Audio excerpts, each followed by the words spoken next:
गरुडध्वजा मंगलम पुंडरीकाक्षो मंगलाय तनोहरि सर्वमंगल मंगल्ये शिवे सर्वार्थ साधिके शरण्ये त्र्यंबके गौरी नारायणी नमोस्तुते।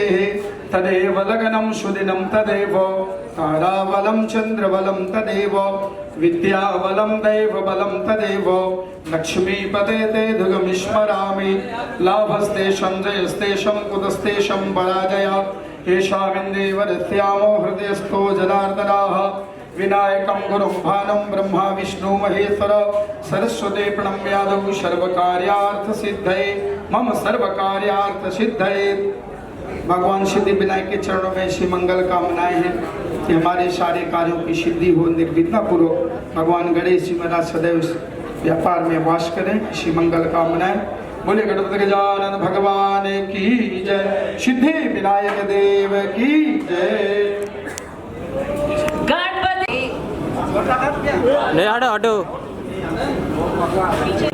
तो आप सबकी जानकारी की बता दूं कि 11 फरवरी यानी कल के दिन दीनदयाल जी की पुण्यतिथि है, तो इससे अच्छा मुहूर्त क्या हो सकता है किसी को श्रद्धांजलि देने के लिए।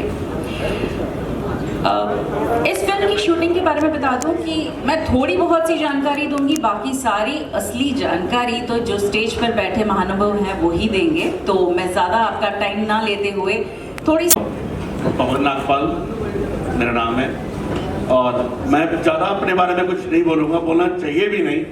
एक तो दिन बहुत बड़ा है हमारे सब्जेक्ट के लिए, दूसरा मैं सिर्फ फिल्म के बारे में बात करूँगा और इस फिल्म में अन्नू जी कैसे जुड़े मैं उसके बारे में बात करूँगा सिर्फ 2 मिनट के लिए। ये हमारे राइटर है राशिद इकबाल जी, ये पहले प्रोड्यूसर रंजीत शर्मा जी। तो जब मैं रंजीत शर्मा जी और इकबाल जी से मिला था, मैं किसी और कारण से मिला था और राशिद जी ने मुझे बताया कि एक ऐसी एक कहानी और भी है मेरे पास, क्योंकि मैंने एक ऐसी एक फिल्म पीछे करी अभी जो अभी जल्दी OTT पे आने वाली है, बाल नरेन। तो इन्होंने बताया कि आप वो सब्जेक्ट सुनिए एक बारी। तो जब ये सब्जेक्ट इन्होंने सुनाया तो सर दीनदयाल जी के बारे में मेरे हिसाब से तो शायद सभी जानते होंगे, बहुत ज्यादा नहीं जानते होंगे लेकिन थोड़ा बहुत तो जानते ही होंगे, सबने सुन रखा था उनका। तो मैं कहा सर सब कुछ छोड़िए, पहले इसको करते हैं, पहले ये फिल्म बनाते हैं, ठीक सर, बाकी सब बाद में देखेंगे। और वहीं बैठे बैठे सबसे पहला शब्द मेरे मुंह से निकला अन्नू कपूर जी, ठीक सर। मैं कहा अन्नू कपूर जी के अलावा इससे बेहतरीन, इससे मतलब इतने अनुभवी एक्टर अगर इस किरदार को करेंगे, और आपने किरदार को भी देखा होगा, हमारे लुक को भी आपने पोस्टर में देखा होगा, इन्होंने कैसे ढाल लिया अपने आप को लुक में, और आगे भी ये क्या करेंगे आप सब सोच सकते हैं। तो ये अन्नू जी मेरी पहली चॉइस थी और वो मुझे मिली, ये बहुत चलो बहुत अच्छी और सौभाग्य की बात है। अब ये फिल्म जो है, देखिए दीनदयाल जी जो थे उन्होंने जो नीतियां जिस समय बनाई थी, जो काम जिस समय उन्होंने करने चाहे थे, वो कहीं ना कहीं उनके अधूरे रह गए, जो शायद आगे जाके अभी हो रहे हैं या और कुछ लोग करना चाह रहे हैं वैसे काम जो वो आज से 40 साल पहले करना चाहते थे। और अकस्मात कहिए या किसी भी रीजन से उनकी मृत्यु हो गई, और वो मृत्यु क्यों हुई, कैसे हुई, कहां हुई, वो एक अपने आप में एक मिस्ट्री है, एक सस्पेंस है। बस हम उसी पे काम कर रहे हैं, उसी को जानने की कोशिश कर रहे हैं और आपको दिखाएंगे बेहतरीन तरीके से। Thank you. तो सर हम एक्सपेक्ट बस थैंक यू वेरी मच। अब हम जानना चाहेंगे प्रोड्यूसर जी रंजीत शर्मा जी से इस कहानी के बारे में और इस सब्जेक्ट। हेलो सबको मेरी तरफ से बहुत बहुत नमस्कार। मैं रंजीत शर्मा हूँ। मेरे को ये स्टोरी इंद्रेश कुमार जी RSS के जो महान प्रचारक हैं उन्होंने एक बार सुनाई। जब मैंने उनको कहा भाई साहब इसके ऊपर पिक्चर बनाओ, क्यों नहीं बनाओ, आप बनाओ। उनका संघ का आशीर्वाद मेरे को मिला।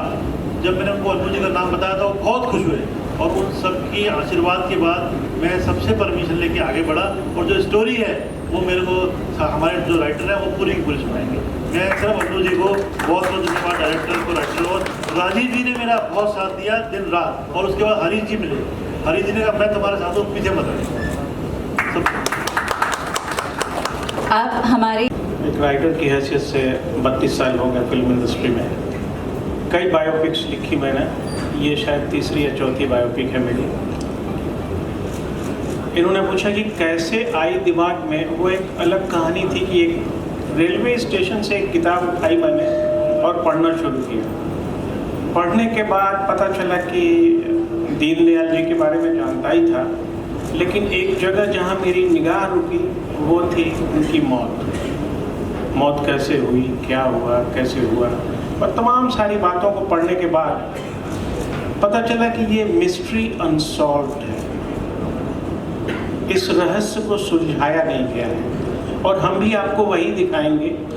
ये रहस्य जब वो लोग नहीं सुलझा सके तो हमारी औकात नहीं कि हम उसको सुलझाएं, लेकिन जिसके साथ ये हुआ था वो इस चीज़ को जानता है और शायद वो इस चीज़ को सुलझा के चला जाएगा, और वो है दीनदयाल। तो मैंने एक फिल्म कंप्लीट की, नाम पहले कुछ और था, नाम मिलता नहीं है, फिर मैंने ये नाम हम सब ने रखा। उसके बाद जब ये पता चला कि अन्नू जी इसमें आ गए, तो एक होता ना, एक आदमी सोचा होता है यार क्या, कौन करेगा, कैसे करेगा। अन्नू जी का नाम आने के बाद मेरी एनर्जी डबल हो गई कि भाई ये आदमी तो। I'm Harish Reddy, the co-producer of this movie. And first of all, I want to say thanks to Mr. Anup ji entering into this movie. And I can't talk much. I can say only thing is congratulations to everyone. This movie will be the biggest hit. Thank you Rajiv. Nandan कि आज ये घड़ी आई है। रंजीत जी से मेरा संबंध शायद 20 से 25 साल पुराना है। जब इस फिल्म को हम करने जा रहे थे तो कहीं घबरा रहे थे। एक दिन मैं जब घर ये आए, छोटा मैं हूँ लेकिन मुझे ये भाई साहब बोलते हैं, तो बोले भाई साहब क्या करना है, कैसे करना, बड़े घबराए हुए से थे। मैंने कहा यार बस करना है और तुम कर दो बस, अब ये क्या करना है, क्या करना है। तो बोले नहीं कल अनु जी की कोई शूटिंग चल रही है मीरा रोड और वहाँ चलना है हमने। तो हमने कहा चलो। बस जैसे इनके सानिध्य में पहुँचे, इनको देखा, इनको सुना और बहुत मेहमान नवाजी करी इन्होंने हमारी। हमने खाना भी साथ में खाया और हम जैसे ही वैनिटी वैन से बाहर निकले मैंने कहा बस कर दो, श्री गणेश कर दो इसका, कुछ नहीं सोचना है। तो आज इतना बड़ा सानिध्य, अनु जी को देख देख कर हम बड़े हुए, हम गुनगुनाना सीखे इनको देख देख कर, और हमारे लिए तो बहुत बड़ी प्रेरणा है। और ये मेरा सौभाग्य है कि आज मैं इस मिशन का हिस्सा बना हूँ। Thank you very much. Thank you very much for choosing me, selecting me, and finalizing me for such a big challenge. 25th September 1916 को पंडित जी का जन्म मथुरा के पास चंद्रभान करके एक गांव है, वहाँ पर हुआ था। और 11 फरवरी 1968 को आप इस दुनिया से कूच कर गए। ये जिसे आप बायोपिक थ्रिलर बोल रहे हैं, जिसे आप कह रहे हैं कि ये जीवनी है पंडित दीनदयाल उपाध्याय की। इंटरनेट पे कुछ जगह लिखा हुआ है कि पॉलिटिशियंस नहीं ना, पंडित दीनदयाल उपाध्याय एक पॉलिटिकल विजनरी थे, एक पॉलिटिकल फिलॉसफर थे, राजनीतिक दर्शन था उनका। राजनेता तो बहुत सारे हैं, पॉलिटिशियन तो बहुत हमारे गली गली में हैं। इसलिए पंडित दीनदयाल उपाध्याय को हम केवल एक राजनेता बुलाकर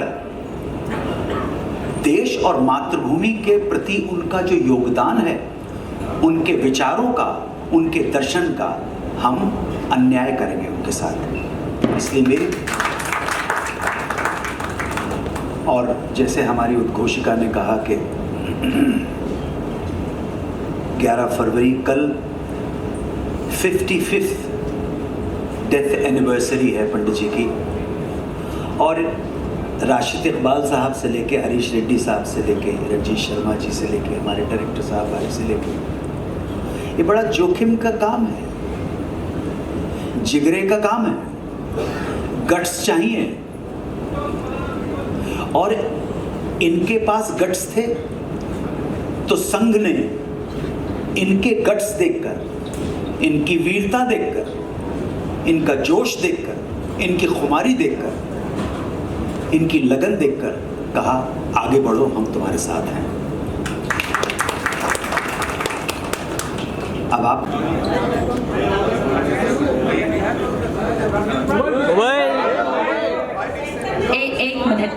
एक मिनट हम 2 बार क्लैप देंगे, पहले स्टिल के लिए और उसके बाद फिर video.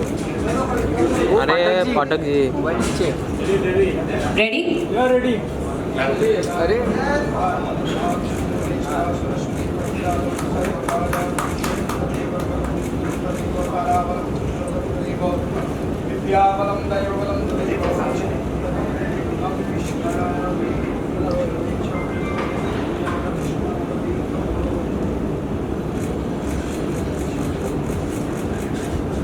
Okay sir.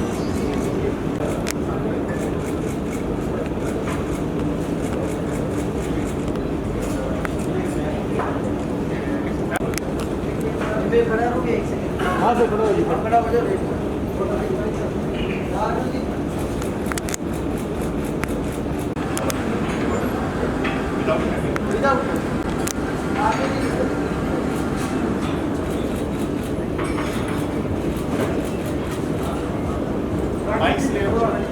Thank you. Sir, अब जो जीवन के जो फ्रस्ट्रेशंस हैं, जो नहीं मिला उसको भूल जाइए, जो मिल रहा है उसके ऊपर कॉन्सेंट्रेट करो। कब से किताबें पढ़ रही हैं और कहाँ से ज्ञान आता है? देखिए, पंडित जी के दर्शन के बारे में अध्ययन, मनन और चिंतन करना, पुस्तकें पढ़ना, किसी भी किरदार को, किसी भी भूमिका को निभाने का एक छोटा सा पक्ष है। भूमिका निभाना, स्क्रीन पे उसको चरितार्थ करना, उसको स्क्रीन पे पर यथार्थ में प्रस्तुत करना, वो दूसरी विधा। तो जब आएगी सामने, तो एक हिंदी में कहावत है, नाई नाई बाल कितने हुजूर सामने आते क्या है। आज अनुज जी, सोशल मीडिया बहुत बड़ा प्लेटफॉर्म बन चुका है जहाँ पे लोग बेधड़क कहीं ना कहीं अपनी भावनाओं को प्रकट करते हैं। कहीं ना कहीं आपको लगता है जो फिल्मकार है वो बंदिश में बन चुका है, क्योंकि बहुत सारी बातों का ध्यान रखना पड़ता है, पता नहीं किसको क्या बुरा लग जाए और कंट्रोवर्सी बन जाए। इस पर आपका क्या टेक है? सोशल मीडिया की स्ट्रेंथ इतनी ज़्यादा हो चुकी है, जब भी कोई नई विधा सामने आती है तो उसके दोनों पहलू होते हैं। आग खाना भी पकाती है और आग हाथ भी जलाती है। वैसे ही सोशल मीडिया है, जहां हर एक व्यक्ति को अपने विचार बेधड़क कहने का एक प्लेटफॉर्म मिल गया। लेकिन उन विचारों के पीछे कितने तटस्थ भाव है, कितना सत्य है कि नहीं है, कि अफवाहें हैं, कि सिर्फ अफवाहों के नाम पर आपका ध्यान आकर्षण करने की एक कलाकारी है। वो तो 4% लोगों के पास है। 4% लोग भी सोशल मीडिया के ऊपर जो लिखते हैं, अगर 4% होंगे या 5% होंगे जो पूरी जिम्मेदारी के साथ हर तथ्य को 4 एंगल से वेरीफाई करने के बाद अपना कमेंट लिखें, बिल्कुल वही अनुपात हमारे देश के अंदर जिम्मेदार व्यक्तियों का है। इस देश का 95% जो व्यक्ति है वो अपने अधिकारों की बात करता है, परंतु जब उससे कहा जाता है तेरे फर्ज क्या है, तेरी ड्यूटीज क्या है, तेरे कर्तव्य क्या है, तो ठेका देगा। बिल्कुल सोशल मीडिया बाहर से थोड़ा है, सोशल मीडिया आपके और हमारे उससे बना सकता। सो उसके दोनों पहलू हैं। आज डायरेक्टर, आपने पूछा डायरेक्टर फिल्म बनाता है, एक बहुत स्ट्रॉन्ग पर्सपेक्टिव सामने आ गया है कि अगर आपने किसी धर्म विशेष के देवी देवताओं को पैगंबर को, नबी को, दरवेश को, पीर औलिया को, अवतार को अगर आपने मजाक उड़ाया, उसका उपहास किया, उसका निरादर किया, अपमान किया, तौहीन की, तो हम छोड़ने वाले नहीं हैं। ये सामने आप बात खत्म हो गई। मत उड़ाइए मजाक। खुजली क्यों पड़ी हुई है आपको मजाक उड़ाने की?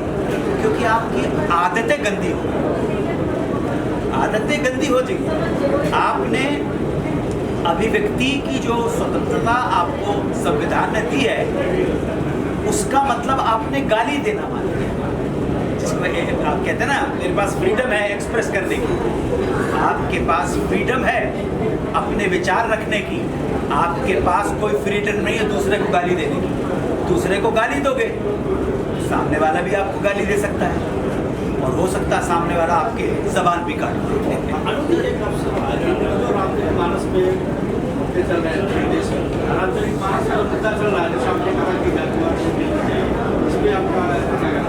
मैं आपसे एक जनरल बात कर सकता हूँ, क्योंकि क्षमा प्रार्थी हूँ, बुरा मत मानिएगा। ना मैं फिल्में देखता हूँ, ना मैं टीवी देखता हूँ, ना समाचार पत्र पढ़ता हूँ। उससे ज़्यादा मूर्ख आदमी आपको कोई नहीं मिलेगा।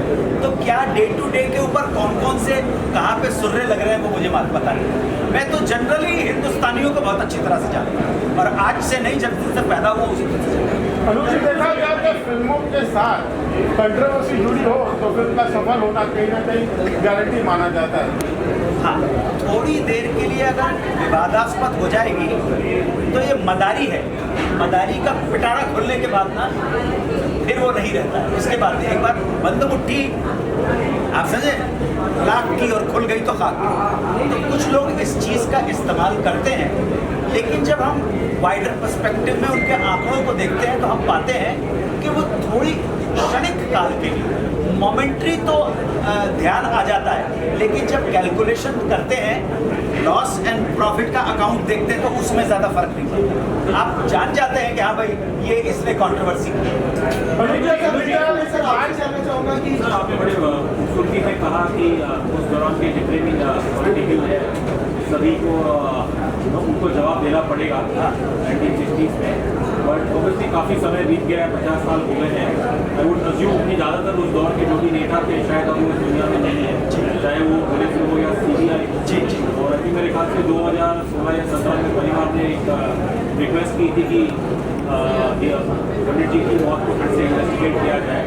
बट कुछ हुआ नहीं। तो सवाल यही पता होता है कि आज अगर सवाल करें या शुरुआत करें तो कहाँ से करेंगे? मेरे ख्याल से अधिकतर लोग तो शायद आप जैसा सशक्त माध्यम हमारे साथ है, अगर हम आपको कन्विंस करवा सके, अगर हमारे डायरेक्टर, हमारे राइटर अगर आपको कन्विंस करवा सके that it was not a natural death, it was a political assassination, आपका साथ मिल जाए तो ये जनता का साथ हमारे साथ। बात खत्म। राइटर साहब ने भी एकदम बिल्कुल सर, सारी फाइलें खुलनी शुरू हो जाएंगी। ओके, हमाम में सबके सब होंगे। सर एक न्यूट्रल पॉइंट से अगर एक सवाल करूँ, चाहे ये हादसा हो या कोई भी और खासकर mysterious death of celebrated figure, जिनको हमने इतिहास में देखा है एज अ सिंपल सिटीजन, जिसकी लाठी उसकी है, वही होता है जी। जो जिस समय पावर में है वो मामला शायद दब जाता है अगर वो उसके घर का मामला है, अगर ऑपोजिशन का मामला है तो उससे उतारा जाता है। यही देखा जाता है कि अंत में कुछ होता नहीं है, बस एक वो न्यूज़ में डिस्कशन करके रह जाता है, लोग चिल्लाते हैं, एंकर्स चिल्लाते हैं, 2 महीने बाद सब उसको भूल जाते हैं। आपके प्रश्न का जवाब आपके पास आपने खुद ही दे दिया कि जिसके हाथ में पावर है। लेकिन मीडिया तो थोड़ी लीगली तो मीडिया तो नहीं कर सकती। मीडिया कुछ नहीं कर सकता, मीडिया जिसके हाथ में पावर है उसको कम से कम सही इन्वेस्टिगेशन करने का अधिकार हो सकता है। सर सोर्स अगर जानना चाहे तो कहाँ से आया होगा इसकी राइटिंग के? वो तो आपको इकबाल राशिद साहब बताएंगे, क्योंकि ये दोनों जितने डूबे हुए हैं, मैं तो अभी ताज़ा आया हूँ। सर आपने इस कैरेक्टर को निभाने के लिए कितना सर्च किया था या उसमें ढलने के लिए कितनी मेहनत करनी? नहीं सर, अभी तो प्रथम चरण, अभी तो हॉस्पिटल से निकल के बाहर आया हूँ। हमारे आंखों के सामने देखा है हमने तो। डायरेक्टर सर, आपसे जानना चाहूँगा कि क्या क्या सर तैयारियाँ चल रही है, जितना मैंने सुना, जितना मैंने पढ़ा, और ऑब्वियसली उसको चेक तो करना पड़ेगा। पड़ेगा ना उन तथ्यों पे चेक तो करना पड़ेगा कि क्या ये सच। अब मैं जैसे आपका एक सवाल था कि ये मिस्ट्री है, मर्डर है, क्या है, ये है या नहीं है। मैं बहुत छोटे छोटे से 2-3 चीजें बता देता हूँ आपको। सीबीआई ने भी जो अपनी जांच की रिपोर्ट दी थी, उन्होंने भी ये माना था कि 2 चोरों ने इनका मर्डर किया है पैसे के लिए। इसका मतलब मर्डर तो था, ये रिपोर्ट है, सीबीआई ने मानी है। अब उनका कहना कुछ है, नहीं मर्डर था, 2 चोरों का नाम है इसमें। प्रीमेडिटेटेड मर्डर नहीं कहा है कि वो मर्डर नहीं था, कोई एक्सीडेंट का ही है। लेकिन वो इन्वेस्टिगेशन जब हो रहा था तो एक पॉइंट पे आया था कि वो 2 चोर शायद उनको मारा होगा, मार के क्यों आया, क्यों खुला, और बहुत सारी चीजें हैं जो हम अभी आपको फिल्म में दिखाना चाहते हैं। और क्यों इन्वेस्टिगेशन में नाम आया। एक बात ऐड कर, इतने बड़े व्यक्तित्व के ऊपर कुछ फिल्म बनाते हैं तो हम उसे सतही तौर के ऊपर नहीं ट्रीट कर सकते। उसके अंदर जो शोध है, रिसर्च है, तटस्थ भाव के साथ ही वो आप लोगों के साथ किया गया है। आप उस रिपोर्ट को पढ़ेंगे तो उसके अंदर एक नहीं कई सवाल, जिसमें एक लास्ट सीन है जब नाना पाटेकर जी कसाब को लेके मौत में आते हैं। वो क्लिप मिस्टर अमिताभ बच्चन ने देखा और देखने के बाद राम गोपाल वर्मा से ये कहा कि इसको निकाल दी। राम गोपाल वर्मा ने मुझे फ़ोन किया और कहा कि रशीद तुम जल्दी आओ। उनका ऑफिस यहीं साई रोड में, बड़ा डार्क रूम रहता है उनका। गया मैं बोले Rashid you have to delete this scene, वही सीन है उस फिल्म में। मैंने कहा क्यों? उन्होंने कहा कि तुमने जो लिखा है उस पर पूरे हिंदुस्तान में हंगामा हो सकता है। हमने कहा तो होने दीजिए, फिल्म बन रही तो होनी चाहिए। तो बोले नहीं यार, फिर तो टेररिस्ट आएंगे तो मैं क्या करूँगा। हमने कहा मेरा एड्रेस ले लीजिए, मेरे घर भेज दीजिएगा, मुझे आके मार देंगे। नहीं यू आर जोकिंग। आपने कहा ना कि कितने तरीके से उस पर रिसर्च किया गया है, उसमें जिहाद के बारे में मैंने लिखा है। मैंने कहा कि हिंदुस्तान से जितने भी मौलाना मौलवी हों और Islamic theologist, I am not talking about मौलाना मौलवी, I am talking about Islamic theologist जो इस्लाम को समझते हैं। My father was also one of them who is no more. आप उनको बुलाइए, जितने भी मठाधीश हैं, जितने भी मंदिर हैं, आप वहाँ से उन लोगों को बुलाइए। सर इसमें आपको एक मस्त पब्लिसिटी भी मिल जाएगी, 20-25 लाख रुपया रोज का खर्च होगा, पब्लिसिटी भी मिल जाएगी। एक तरफ वो बैठेंगे, कटघरे में मैं खड़ा हूँ, उनके सवाल मेरे जवाब। बिल्कुल बस रामू जी सलट गए, चले गए हैदराबाद, और अलग बात है। उसी तरह इस फिल्म में भी तह बतह एक एक चीज को बहुत तरीके से, बहुत ही डीपली, हो सकता है इंसान को कहीं गलती हो सकती है, लेकिन बहुत ही डीपली स्टडी करने के बाद ये स्क्रिप्ट बनी। तो जो भी सवाल आएंगे, मुझे मालूम है आएंगे सवाल आने, चाहे वो इस पार्टी से आए, चाहे वो उस पार्टी से आए, चाहे वो सामने वाली पार्टी से आए, चाहे मेरे घर पे आके पत्थर मार के, कोई फर्क नहीं पड़ेगा। तो शब्द समझो, और इनके बारे में मैं बहुत बचपन से जानता हूँ और मुझे पता है कि ये एक राजनेता से राजनेता बनाने वाले आदमी है। ये पॉलिटिशियन नहीं, पॉलिटिशियन से बहुत ऊंची चीज भगवान है पॉलिटिशियन में। इसलिए मुझे मौका मिला और इसको जैसे इन्होंने मुझे सुनाया और जैसे अंजू जी ने मुझे हाँ करी, मैं इतना खुश था मैं बता नहीं। मतलब ऐसा सब्जेक्ट लेके दर दर भटकना पड़ता है एक राइटर को। कभी बहुत अच्छे लोग होते हैं जैसे ये हैं, और ये हमारे जो हैं मुस्कुराते हैं तो माशाअल्लाह लगते हैं। ये ऐसे लोग जब मिल जाते हैं तो देखिए ना मैं कितना खुल के बोल रहा हूँ। नहीं, हम RSS ऑफिस में जाते हैं तो हम ब्लैक में मत लो। हम तो पहली बार गए तो प्रेसिडेंट जी जब उन्होंने पहली बार संघ ने स्टोरी सुनी है, उसके बाद जो 3-4 संघ हमारे उसको जो स्टोरी में जो सही चीज़ें हैं वो बता रही है, जो गलत चीज़ें वो हटा रही है, और कुछ नहीं किसी का भी नहीं। अच्छा ये कह सकते हैं कि अब संघ भी कहीं ना कहीं बॉलीवुड को जुड़ चुका है, आगे चल के संघ भी फिल्में बनाने वाला है, ये सही है? बिल्कुल।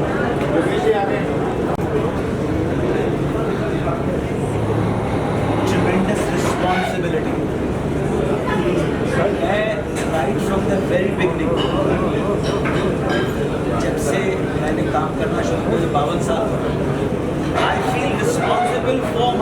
राष्ट्रीयत को मांगो। आप समझे? इन लोगों ने जो इतनी बड़ी जिम्मेदारी मेरे ऊपर, जिम्मेदारी ये नाजुक कमजोरों को उठाने के लिए बहुत होना चाहिए। सर, लाल बहादुर शास्त्री का मौत भी उनका भी एक राज है क्या? लाल बहादुर शास्त्री जी का उनका भी एक बहुत खास ही है क्या? इसी बारे में सर, आपने जिस व्यक्ति का श्रीमुख से नाम लिया है वो भारतवर्ष का माँ भारती का वो लाल था जिसने सबसे बड़ी भूल की है, और माँ भारती के उस लाल बहादुर शास्त्री ने एक ही भूल की है कि वो जल्दी चले गए, कि उनकी जल्दी मृत्यु हो। तो इस देश का नक्शा कुछ और याद रखिए, एक ही भूल हुई, वो जल्दी चले गए। तो नियति ने उन्हें बहुत जल्दी बुला लिया। मैं जब एक फिल्म थी खुदा हाफिज, तो मैं ताशकंद में शूटिंग कर रहा था, तो मैं शास्त्री जी की समाधि पे वहाँ पे गया था। पुष्पमाला अर्पण की मैंने, और वहाँ सारे पौधे लगे हुए, अभी की तस्वीरें साथ यहाँ पे मैंने रखी हुई, सवाल की। तो मैं तो जहाँ पे माँ भारती के सच्चे लाल पैदा होंगे मैं वहाँ पे पाया जाऊँ। ये देखिए, बस मेरा संबंध किसी किसी धर्म से भी नहीं, और धर्म से नहीं है इसलिए अधर्म से भी नहीं। सारे इतने बड़े स्टार और इतने बड़े लोग के साथ में एसोसिएट है, ये सबसे बड़ी खुशी की बात है।